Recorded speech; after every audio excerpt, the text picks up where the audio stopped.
Para wanita, 2 wanita single dan 1 single. Rumah tangga Kalina Oktarani dengan Vicky Prasetyo akhir-akhir ini sedang dikabarkan retak. Dugaan perceraian pun seketika muncul saat Kalina Oktarani mengabarkan jika dirinya membeli rumah baru agar bisa dekat dengan sang putra, Aska Corbuzier, beberapa waktu lalu.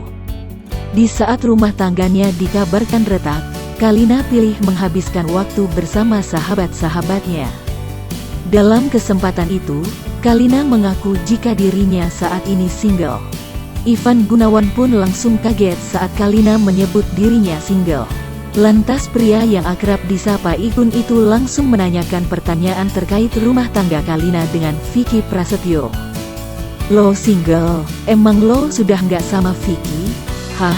tanya Ivan Gunawan. Kalina pun langsung terdiam saat Igun menanyakan kondisi rumah tangganya. Igun kemudian menyimpulkan jika pernikahan Kalina dan Vicky telah berakhir, dan mengucapkan syukur atas hal tersebut.